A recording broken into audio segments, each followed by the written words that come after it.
Verse 1 to 5. A song of praise for the Lord, faithfulness to his people, make a joyful shout to the Lord. All your lands serve the Lord with gladness and come before praising with singing.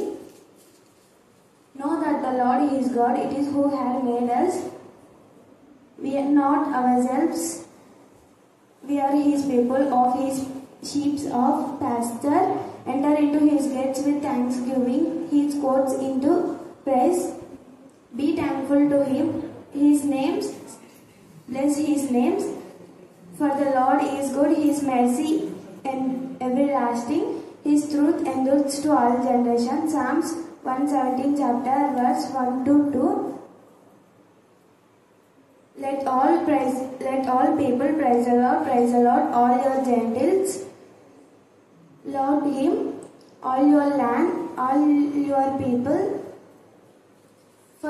For his merciful kindness is great towards us. His truth endures forever. Psalms 121 chapter verse 7. I will keep 99 chapter verse 1. The Lord is a stronghold for the oppressed in times of trouble.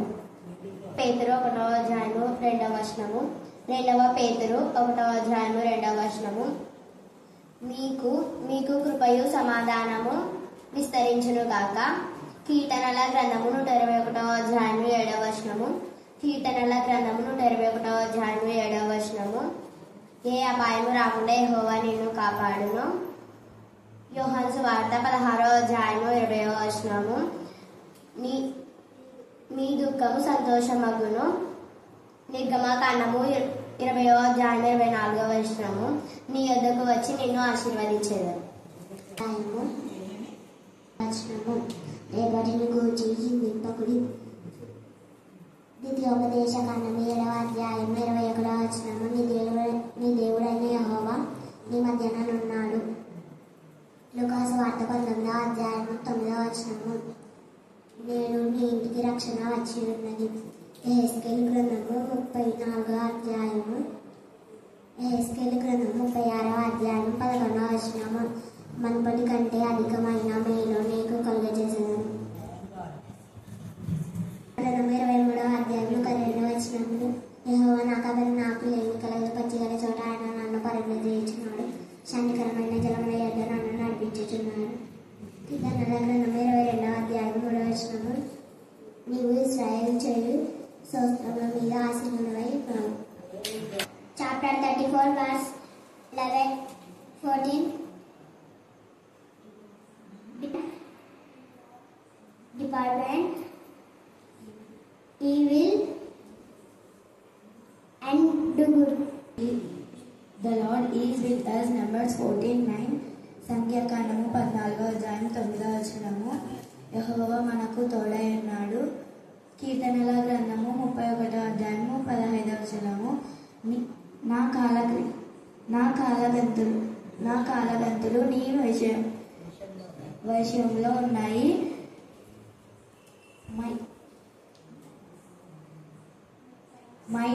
My times are in your hand. Psalms 31 chapter verse 15. I will love you, O Lord, my strength. Psalms 18:1.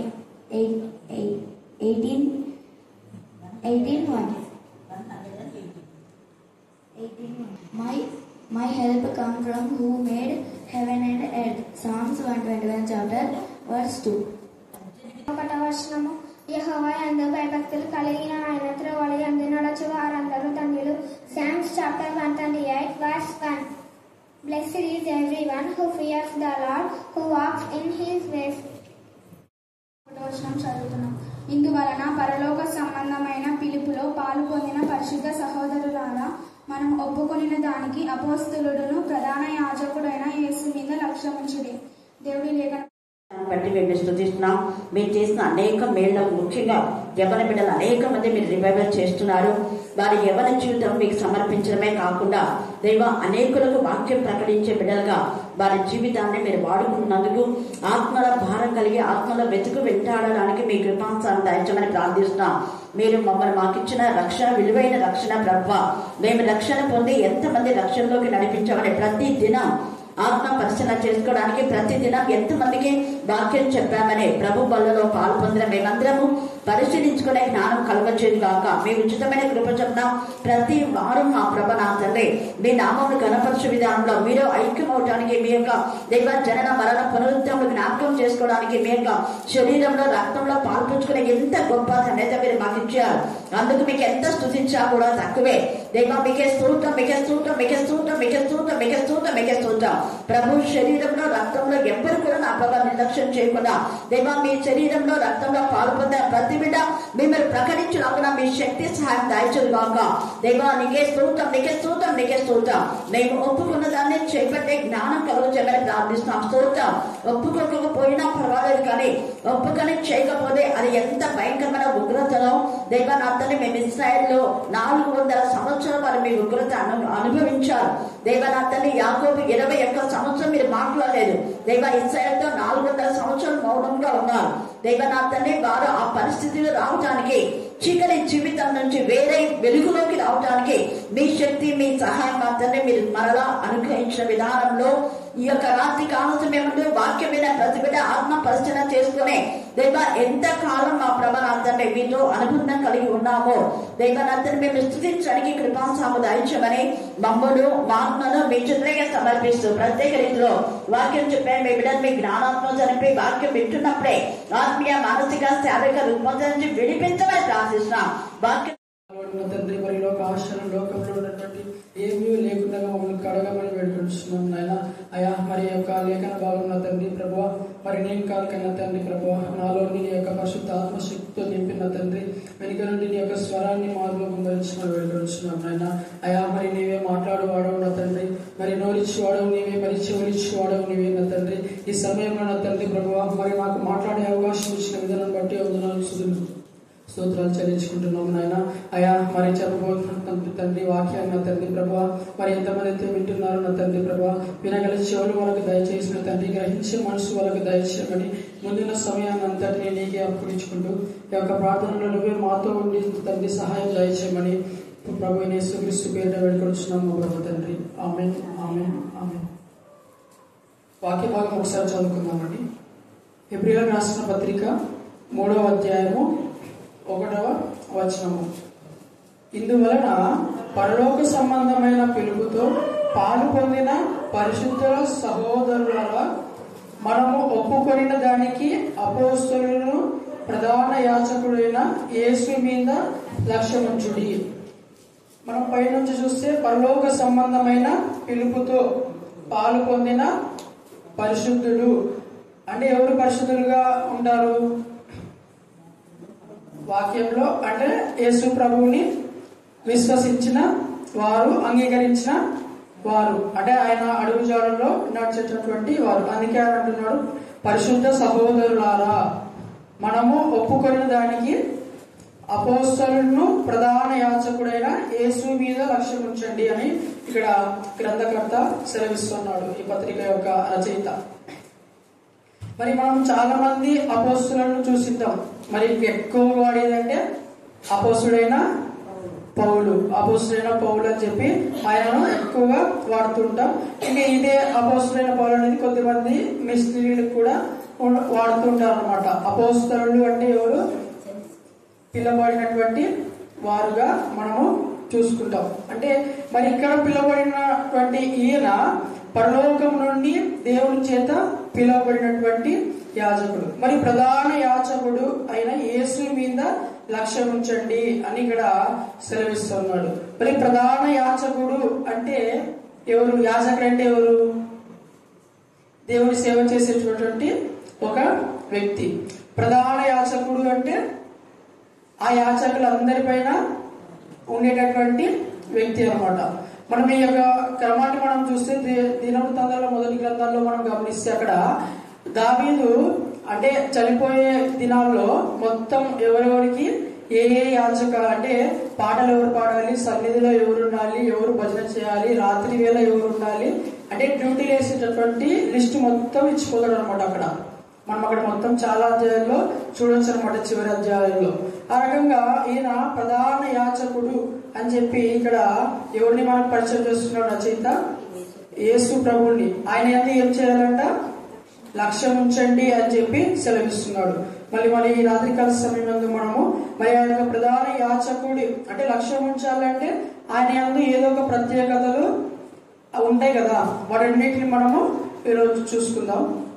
మరి మొదటగా మనం చూస్తే యాచకుడు అంటే అందరి యాచకులు వేరైతే ఈ యాచకుడు దేవుడి చేత ఏర్పరచబడినటువంటి ప్రధాన యాచకుడు. మరి హెబ్రీయులకు రాసిన పత్రిక 5వ అధ్యాయము మరి 1 నుంచి 6 వచనాలు కనుక మనం గమనించినట్లయితే, మామూలుగా అయితే ప్రధాన యాచకుడిని మనుషుల నుండి ఏర్పరచుకుంటారు, మనుషుల నిమిత్తము ఏర్పరచుకుంటారు. మరి ఈయన కూడా అంటే తాను తాను అర్పించుకుంటూ ఎవరి చేత ఏర్పరచుకున్నాడంట?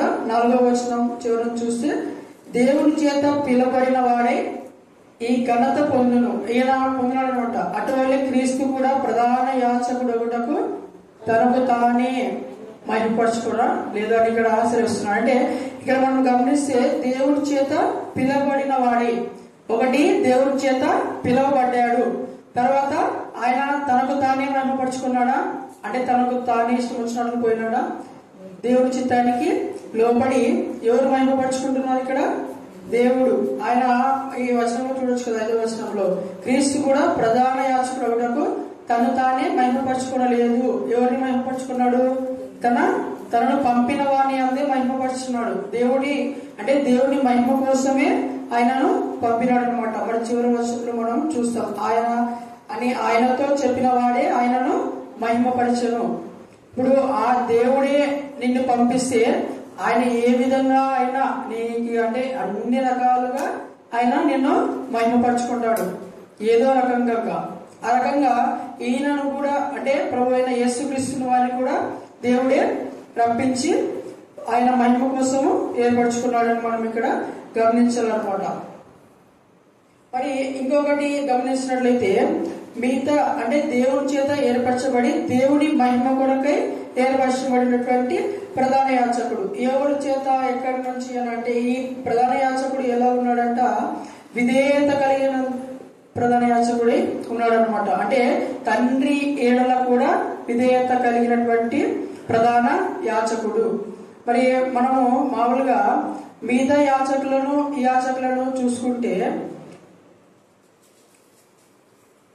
మామూలుగా యాచకులు అంటే ప్రమాణాలను బట్టి యాచకత్వాన్ని నిర్ణయిస్తారు కదా, ప్రమాణాలు ఉండాలి కదా ఖచ్చితంగా. అంటే అప్పుడు కాలంలో ప్రమాణాలు ఎవరి నుంచి తీసుకున్నారు? దేవుడి యాచకత్వాన్ని ఎవరికి అప్పగించారు? యాచకత్వాన్ని ఎవరికి అప్పగించాడు? దేవుడు లేవీల కదా, ఇశ్రాయేలీయుల గోత్రములలోని లేవీల గోత్రానికి దేవుడు యాచకత్వాన్ని అప్పగించినాడు అనమాట. అంటే మనుషులను అహరోను యొక్క అంటే ఆ తరం నుంచి మొత్తము అంటే తండ్రి లాంటి అక్కడి నుంచి అనమాట ఆ మొత్తం అక్కడి నుంచి మోసే కానివ్వండి వాళ్ళందరూ కూడా దేవుడు ఆ యొక్క లేవీలకు ఈ యాజకత్వము అంటే నేనే మీ స్వాస్యము అని చెప్పి ఆయనను దేవుడు అక్కడ ఏర్పరచుకోడు. అంటే వాళ్ళకు ఆ స్వాస్థ్యాన్ని ఇస్తాడనమాట. ఈ రకంగా అంటే మనుషులు మామూలుగా వాళ్ళైతే ఒక ప్రమాణాలు కలిగిన వ్యక్తులుగా ఆచరించాల్సిన పద్ధతులన్నీ ఆచరిస్తా అంటే వాళ్ళకి అవి ఏమీ లేకుండా ఆచరించినారు వాళ్ళు. కానీ ఈయనైతే ప్రమాణపూర్వకంగా అంటే దేవుని దగ్గర నుంచి వచ్చి ఒక ప్రమాణపూర్వకంగా వాళ్ళలాగా ప్రమాణాలు లేకుండా కాదు. అంటే ఎవరైనా యాచకులు చేయొచ్చు అనమాట అప్పుడు కాలంలో. అంటే ఒక తండ్రి యాచకుడు అయితే అంటే వాళ్ళ తరం మొత్తం వాళ్ళ గోత్రం మొత్తం కూడా అదే రకంగానే వాళ్ళు చేసుకుంటూ ఉండేవారు అనమాట. ఆ రకంగా ఈయనకు ఆ విధంగా లేదనమాట. ఈయన అంటే దేవుడే మనపూర్వకంగా ఆయన మొత్తము అంటే ఆయన ప్రణాళికబద్ధంగా ప్రణాళికతో, దేవుని ప్రణాళిక కదా ఇది, ఆ ప్రణాళికతో నడుస్తూ ఆయనను ఏర్పరచుకుంటూ ఆ ప్రణాళికను బట్టే ఆయన ఏం చేసేవాడు, ఆ దానితో అంటే ఆయన అడుగుజాడల్లో నడుచుకునేవాడు అనమాట. మనం 7వ అధ్యాయము 20వ వచనంలో మనల్ని గమనిస్తాం కదా. మరి ఈయన శ్రేష్టమైన నిబంధనకు పూటకమై అంటే వాళ్ళైతే అంటే యాజకులైతే ప్రమాణం లేకుండా యాజకులు అవుతురు, కానీ ఈయన ఇలా కాదు. ఆయన ఎవరు, ప్రమాణపూర్వకంగా అంటే ఆయనతో చెప్పిన వాడే. ఎవరు చెప్పినారు ఆయనకు? దేవుడు చెప్పినాడు కదా. ఆ రకంగా ఆయనతో చెప్పిన వాడే ఆయనను యాజకుడుగా చేసినాడు అనమాట. ఈ రకంగా అంటే ఇప్పుడు మన ప్రమాణాలు ఏవి అని అంటే, ఇప్పుడు చెప్పాల్సినవి అంటే ఇప్పుడు బోధించే వ్యక్తికి కావాల్సినవి ఏంటి, ఏముండాలా మామూలుగా అంటే పరిశుద్ధత ఉండాలా, దేవునితో సహవాసం ఉండాలా, వాళ్ళందరూ కూడా దేవుని వాక్యాన్ని బోధించడానికి, ప్రకటించడానికి, బుద్ధి చెప్పడానికి, అన్ని ఖండించడానికి సరిపోతారు అనమాట. కానీ ఈ ప్రధాన యాజకుడు వంటి కాకుండా ఇప్పుడు ఈ లోకంలో ఉన్నటువంటి ఈ యొక్క దేవుడు ఏర్పరచబడినటువంటి ప్రధాన యాజకుడు కాకుండా తనకు తానే అంటే వ్యక్తమైన దర్శనాలను పొంది తనకు తానే అంటే దేవుడు నన్ను పిలిచినాడు యాజకుడిగా. అంటే యాజకుడు అంటే ఇప్పుడున్న పరిస్థితుల్లో ఎవరు? సేవకులు, పాస్టర్లు, సంఘ కాపరులు అని కూడా వాళ్ళని అనొచ్చు అనమాట. ఆ రకంగా వాళ్ళందరూ పిలుచుకుంటారు. మరి ఇప్పుడున్న వాళ్ళకు ఏమి ప్రమాణకము అంటే పరిశుద్ధత అవన్నీ కాదు. ఏముంటాయి మామూలుగా డిగ్రీలు అని అంటారు. థియాలజీలో ఇన్ని డిగ్రీ, ఎంఫిల్ ఉండాలా, మామూలుగా డిగ్రీ చేసి ఉండాలా, BSc theology, diploma in theology అని చెప్పి పక్కన డిగ్రీలు ఉండాలా, రెవరెంట్లు ఉండాలా. వాళ్ళు చెప్తేనే అది వాళ్ళు ఎంత తప్పు చెప్పినా కరెక్ట్ చెప్పినా వాక్యమే. మిగతా వాళ్ళు ఇప్పుడు నేనంటే డిగ్రీ చదివినానులే, ఇంకా 1వ తరగతి చదివి జ్ఞానం ఉన్న వ్యక్తులు ఉంటారు. వాళ్ళు చెప్పిన వాక్యం నమ్మాలా వద్దా? నమ్మాల్సిందే. డిగ్రీలను చూస్తామో మనము వాళ్ళ పైన ఉన్న విశ్వాసాన్ని చూడాలా? విశ్వాసాన్ని కరెక్ట్ గా అంటే దేవుణ్ణి ఏదైతే బోధ ఉందో ఆ బోధని, హితవాక్యాన్ని, సత్యవాక్యాన్ని బోధించే వాళ్ళు ఎవరైనా సరే. నాకు తెలిసి అంటే పాస్టర్లు అంటే ఒక్క బల్లలో తప్ప అంటే అంతకుసారి యాజకత్వం ఎక్కడి నుంచి వచ్చింది? లేవీయుల నుంచి వచ్చిందన్నాం. మరి ఆ లేవీయులు లేనప్పుడు యాజకులు ఉన్నారా? లేవీయులు పుట్టినప్పుడు అనమాట లేరు. అప్పుడు ఎవరు చేసుకుంటున్నారు యాజకత్వం? అంతకుసారి ఎవరు ఉంటున్నారు? మళ్ళీ ఆదాము వాళ్ళ నుంచి, అక్కడి నుంచి ఎవరు ఉంటున్నారు? ఎవరు లేరు. ఎవరు చేసుకుంటున్న వాళ్ళు తనకు తానే అంటే వాళ్ళ వ్యక్తులే ఎక్కడ స్థలము, ఇది పరిశుద్ధ స్థలము అని అంటే ఇక్కడే బలిచ్చి ప్రార్థన చేసుకొని వాళ్ళే బలులు ఇచ్చేవాళ్ళు అనమాట.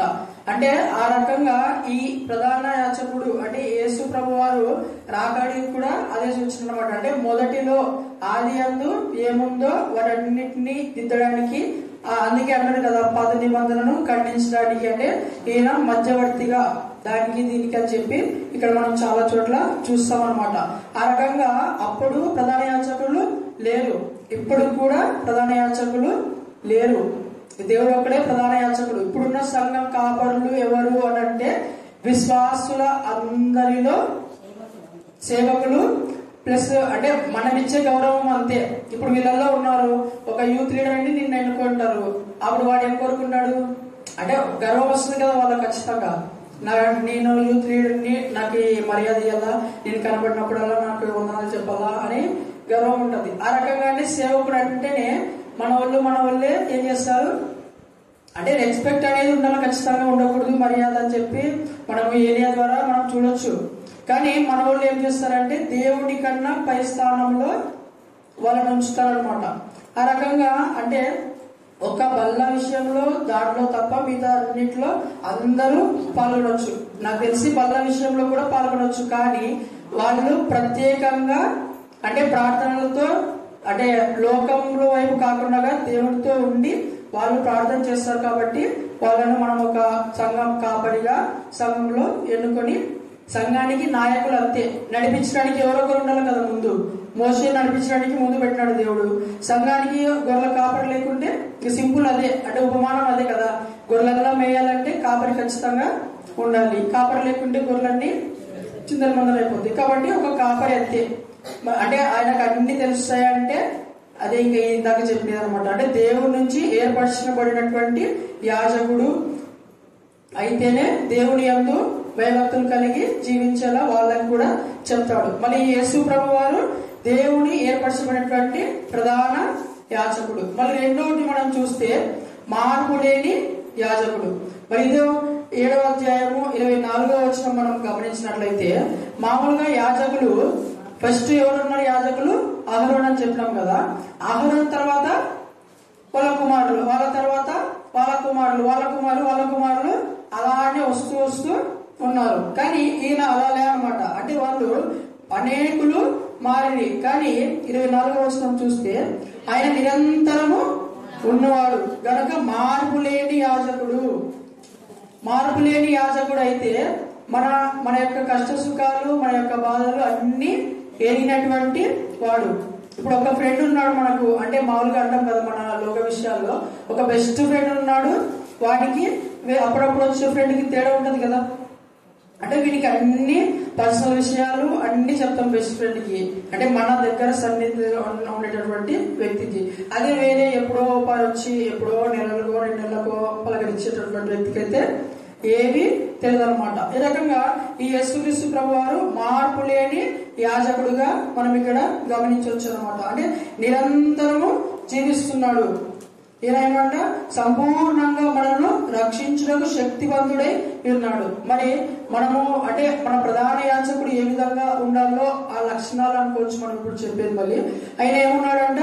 సంపూర్ణంగా రక్షించడానికి శక్తివంతుడై ఉన్నాడు. మళ్ళీ సంపూర్ణంగా అంటే మళ్ళీ బలులు ఈ యొక్క అంటే అప్పుడు కాలంలో బలులు చేసేవారు కదా, యాగాలు అవన్నీ సంపూర్ణ రక్షణ ఇస్తాయా? ఇయ్యరు. అంటే ఇక్కడనే మనం చూడొచ్చు 9వ అధ్యాయం వల్ల అంటే ఒక శరీర సంబంధమైన ఆచారాలు మాత్రమే అవి. అంటే అప్పటికప్పుడుకు ఇప్పుడు దేవుడు మనము నిబంధన ఆజ్ఞ ఎందుకు ఇచ్చాడు అంటే పాపంలో పడిపోతాడు, ఆ చేసిన ప్రతి పాపానికి ఒక ఆజ్ఞ కట్టడ విధించి ముందుకు పంపించు ఉన్నాడు అనమాట. అంటే ఇది చేయొద్దండి అని చెప్పి. ఆ రకంగానే ఇది కూడా అంటే ఒక టెంపరీ మాత్రమే ఏది బలి అనేది. ఈయన ఏమై ఉన్నాడు? రక్షించడానికి శక్తివంతుడైనటువంటి ఈయన యాజకుడు అనమాట. మరి ఇంకొకటి మనం చూస్తుంటే మార్పులేని యాజకుడు కదా, మరి నిరంతరము విజ్ఞాపన చేసేటటువంటి యాజకుడు. మరి మన యొక్క పాస్టర్లు ఇంక్లూడింగ్ సలహా టీచర్ కూడా, టీచర్ నిన్ననే చెప్పినారు.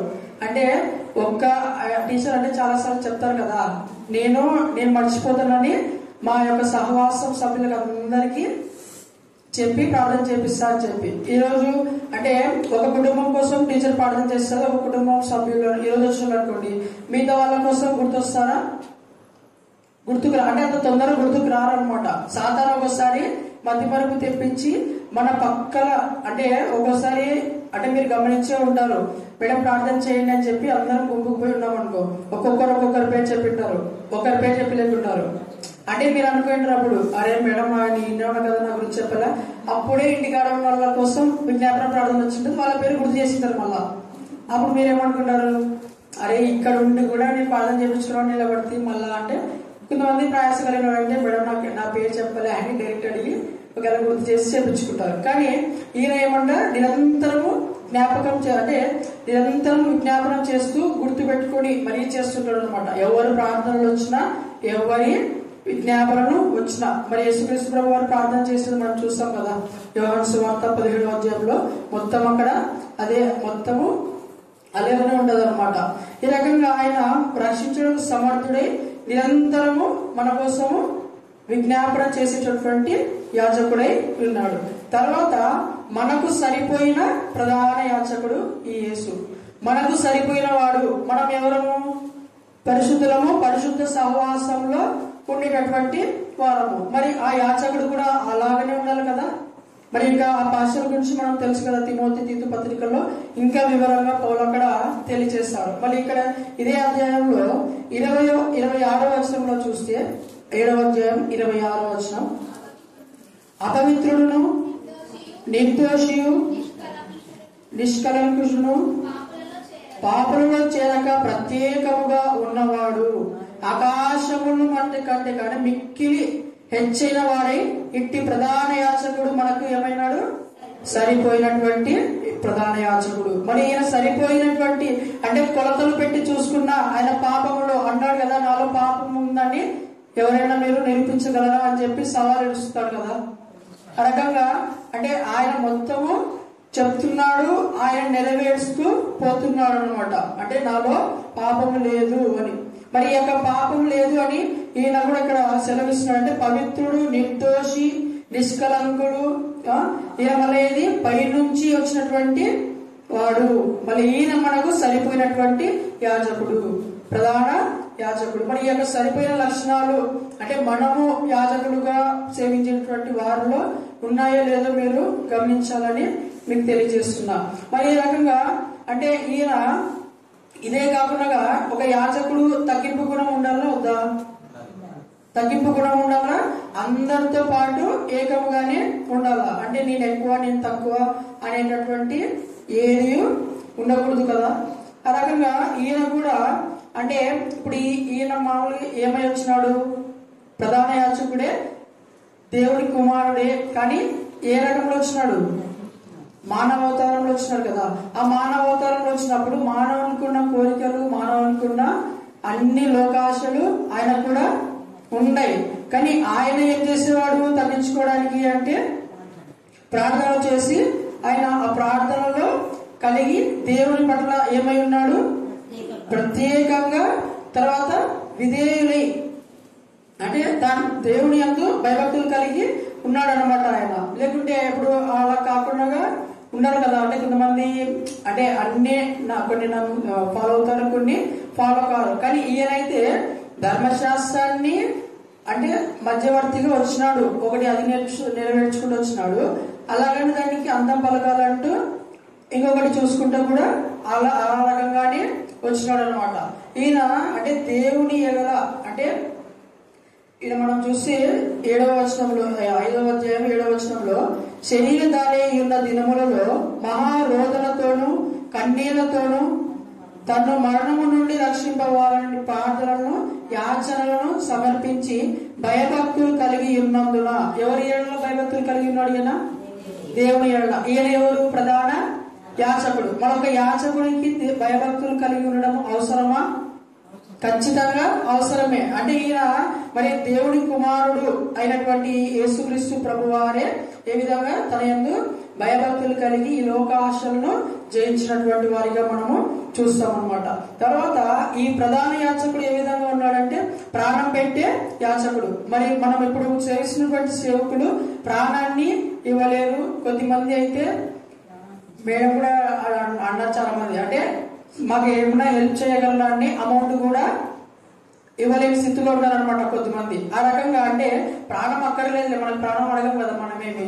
కానీ అలా ఏమన్నా చిన్న చిన్న సహాయాలు కూడా చేయలేనటువంటి వారు చాలా మంది ఉన్నారనమాట. ఈ రకంగా ఈయన మళ్ళీ ఏం పెట్టినాడు? ప్రాణం పెట్టి యాజకుడు. మరి ఈయన మరి 9వ అధ్యాయము 12వ వచనం మనం గమనిస్తే ఈ యొక్క రక్తము అంటే మనం బలించేటటువంటి దానిలో ప్రత్యేకంగా మేకలు, పొట్టేళ్లు, పావురాళ్ళు అవే ఇస్తాం. కానీ ఈయన ఏం చేసినాడు? తన రక్తాన్నే ఇచ్చినాడు. 12వ వచనం చూస్తే మేకల యొక్క కోడెల యొక్క రక్తంతో కాక తన స్వరక్తముతో ఒక్కసారి పరిశుద్ధ స్థలంలో ప్రవేశించును. మరి తన స్వరక్తముతో రక్తం ఇచ్చి మనలను కాపాడినటువంటి ఈ ప్రధాన యాజకుడు ఎంత గొప్పవాడో మీరు తెలుసుకోవాలి. మరి 14వ వచనంలో మనం చూస్తే క్రీస్తు యొక్క రక్తము నిర్జీవ క్రియలను విడిచి జీవము గల దేవుని సేవించుటకు మీ మనస్సాక్షిని ఎంతో ఎక్కువగా శుద్ధి చేసేదన్నమాట ఈ రక్తము. మరి ఈ యొక్క ప్రధాన యాజకుడు మన కోసము ప్రాణం ఇచ్చేటటువంటి ప్రధాన యాజకుడుగా ఈయన ఉన్నాడు. ఈయనే కదా దేవుని యొక్క గొర్రెపిల్ల అనమాట. మరి ఇంకొకటి మనం చూస్తే నిజమైన పరిశుద్ధ స్థలంలో ప్రవేశించేటువంటి యాజకుడు. నిజమైన పరిశుద్ధ స్థలంలో ప్రవేశించే యాజకుడు మామూలు లేవీలో చూస్తే ఒక ప్రధాన యాజకుడే. అది పరిశుద్ధ స్థలం అయితే అతి పరిశుద్ధ స్థలము మందసం ఉన్న ప్లేసు. మరి ఉపమా అంటే ఈ మామూలుగా ఆత్మీయంగా ఈ లోకంలో ఉన్నటువంటిది ఏది ఉంది? మామూలు దేవునికి దేవుడు అని చెప్పి మందిరంలో ఏముంటది? దేవుని నిబంధన కదా, మందసం ఉంటుంది కదా, కరుణాపీఠం మందస్సం ఉంటుంది కదా, ఆ మందస్సం ఉన్న ప్లేసు అతి పరిశుద్ధ స్థలము. మామూలు మందస్సం ఉన్న కొద్ది ముందర పరిశుద్ధ స్థలము. అక్కడికి కొద్ది మంది యాజకులే వస్తారు. లోపలికి వచ్చి అర్చన చేసే వాళ్ళు ఎవరు? ప్రధాన యాజకుడు. ఆయన కూడా ఎప్పుడు వస్తాడు? సంవత్సరానికి ఒకసారి వస్తాడు. కానీ ఇందాక మనం చూసాం కదా, ఈయన నిరంతరము వెళ్తాడు అనమాట. ఎక్కడికి వెళ్తాడు అంటే మరి గుడారం మామూలుగా ఉంది, పరిశుద్ధ స్థలము అతి పరిశుద్ధం ఎక్కడ ఉంది? గుడారంలో ఉంది. కానీ ఈయన నిజమైన గుడారము, నిజమైన పరిశుద్ధ స్థలమైన ఏది? పరిశుద్ధ స్థలం అంటే పరలోకంలో ఉన్న తండ్రి కుడిపార్శ్వమందు ఉన్నాడు అనమాట. ఆ పరిశుద్ధ స్థలం ఎక్కడుంది? తండ్రి దగ్గర ఉంది. ఈయన తండ్రి కుడిపార్శ్వంలోనే, అంటే ఆ నిజమైన గుడారము మరి పరిశుద్ధమైనటువంటి ఆ యొక్క తండ్రి కుడిపార్శ్వంలోనే ఆసీనుడై అక్కడికి వెళ్ళడానికి సమర్థమైనటువంటి ప్రధాన యాజకుడు. మరి 9వ అధ్యాయము 24వ వచనంలో మనము ఆ విషయాన్ని చూడొచ్చు. దేవుని సముఖమందు కనబడుటకు పరలోకం ఉండే ప్రవేశించను. మరి అక్కడ ఉంది అది ఏది?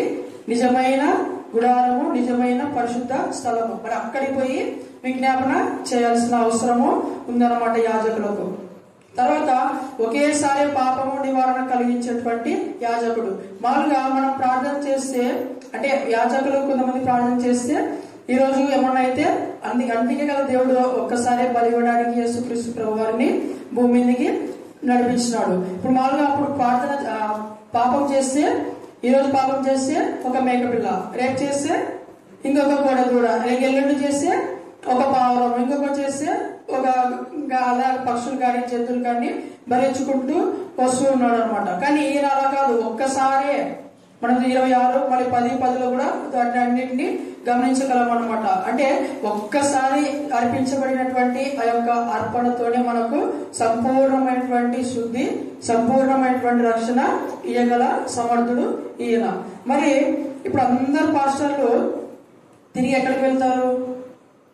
పరలోకానికి వెళ్తారు, అంటే భూమి నుంచి వేరొక లోకానికి వెళ్తారు. కానీ ఈయన మళ్ళీ తిరిగి భూమి నుంచి ఆల్రెడీ అంటే చనిపోయి లేచాడు. తర్వాత తిరిగి మన కోసం వచ్చేటటువంటి ప్రధాన యాజకుడు. మరి రెండవసారి ఇదంతా చేసిన తర్వాత రెండవసారి మన కోసము తిరిగి వచ్చేటటువంటి యాజకుడు. మరి 9వ అధ్యాయం 28వ వచనంలో మనం గమనించవచ్చు లాస్ట్ నుంచి, రక్షణ నిమిత్తము పాపము లేకుండా రెండవసారి ప్రత్యక్షమగును.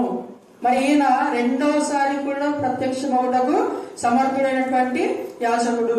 మరి ఈ రకంగా ఈ యొక్క మరి లోకంలో ఉన్నటువంటి యాజకుల కన్నా, అందుకని ఇక్కడ అన్నాడు కదా, మరి ఎవరి ప్రధాన యాజకుడైన యేసు యందు లక్ష్యం ఉంచుడి. మరి యేసు యందు ఎందుకు లక్ష్యం ఉంచాలి అనడానికి ఇందాక చెప్పినటువంటి అన్ని దేవుడి నుంచి ఏర్పరచబడిన ప్రధాన యాజకుడు, మార్పులేని యాజకుడు, నిరంతరం విజ్ఞాపన చేయని ప్రధాన యాజకుడు, మరి మనకు సరిపోయిన ప్రధాన యాజకుడు, పాపం లేని ప్రధాన యాజకుడు, ప్రాణం పెట్టే యాజకుడు, నిజమైన స్థలంలో పరిశుద్ధ స్థలంలో చేరేటటువంటి వారు, మరి తిరిగి మన కోసము రానై ఉన్నటువంటి ప్రధాన యాజకుడు. అందుకోసమే ఈయన యందు మనము విశ్వసించి ఆయన లక్ష్యం ఉంచండి అంటున్నాడు. లక్ష్యం అంటే ఏది? ఒక గురి,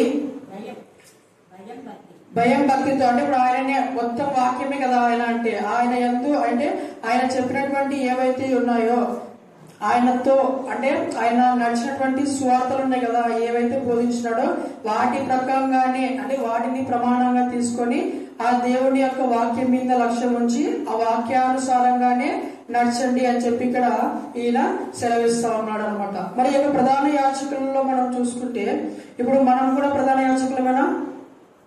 అంటే యాజకుల గుంపులు ఎక్కడన్నా వస్తామో మనం రామా? గమనించండి. పేతురు 1వ పేతురు 2వ అధ్యాయము 9వ వచనం మనం గమనిస్తే, ఇక్కడ మళ్ళీ చివరి రెండో లైన్ నుంచి మనం చూస్తే, రాజులైన యాజక సమూహమును పరిశుద్ధ జనమును దేవుని సొత్తైన ప్రజలై ఉన్నారు. అంటే పరిశుద్ధంగా దేవునితో కూడి దేవుని యందు విశ్వాసం ఉంచి దేవుని బాటలో నడిచేటటువంటి వారు కూడా యాజకత్వం చేయడానికి అర్హుడు. అందుకే కదా అప్పుడు కాలంలో మీరు దినవృత్తాంత గ్రంథాల్లో చివరి అధ్యాయంలో చూస్తే పాటలు పాడడానికి సపరేట్ ఒక యాజక సమూహం ఉండేది, మిగతా వాళ్ళు పాడడానికి వీలు లేదు. కానీ ఇప్పుడు మనం పాడుతున్నామా లేదా?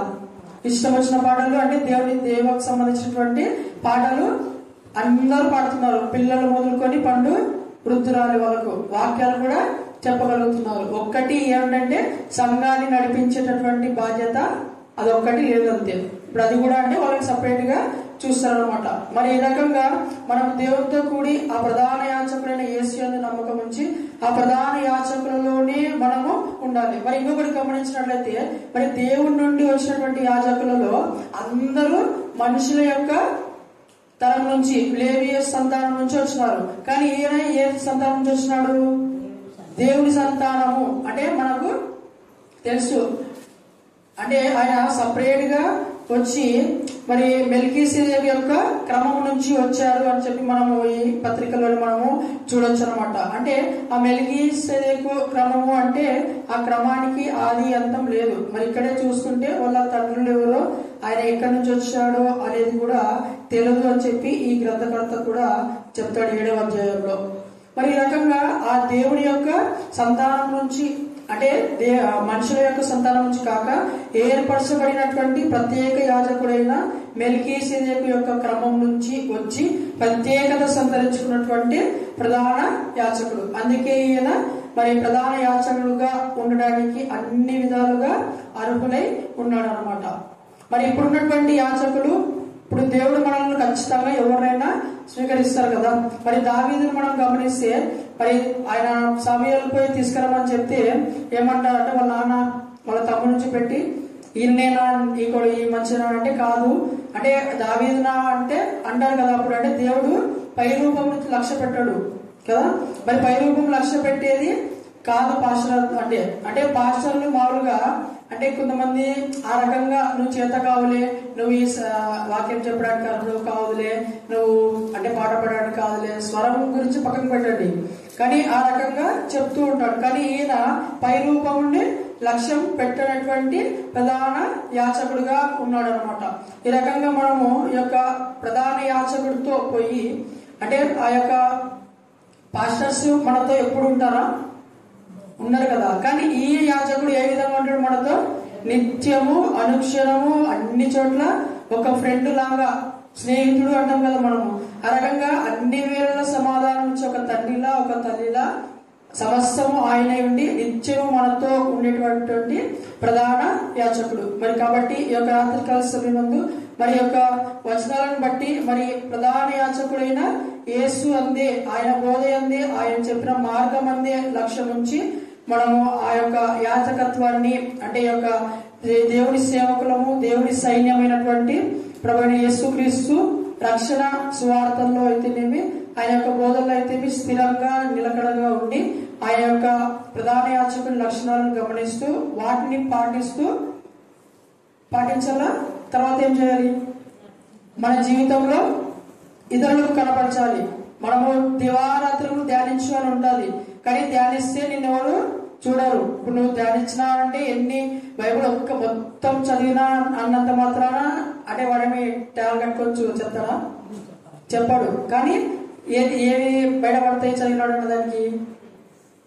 క్రియలు. అంటే మన భౌతికమైన క్రియల రూపంలోని దేవుణ్ణి చూపించే వారిగా మనం ఉండాలని కోరుతున్నాను. దేవుడి యొక్క పరిశుద్ధ వాక్యాన్ని దీవించి ఆస్వాదించు కాక ఈ యొక్క సమయాన్ని ఇచ్చిన దేవుడికి ఈ సంఘానికి వందనాలు తెలుపు.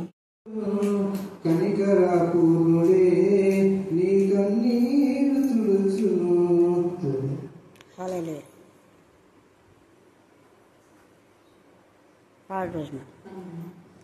ఆనందం నీలోనే, ఆధారం నీవేగా, ఆశ్రయం నీలోనే నా యేసయ్యా స్తోత్రాలుడా. ఆనందం నీలోనే, ఆధారం నీవేగా, ఆశ్రయం నీలోనే నా యేసయ్యా స్తోత్రాలుడా. అర్హతే లేని నన్ను ప్రేమించినావు, జీవింతు నీళ్ళలో నీ కోసమే సాక్షాత్తమై. అర్హతే లేని నన్ను ప్రేమించినావు, జీవింతు నీళ్ళలో నీ కోసమే సాక్షాత్తమై.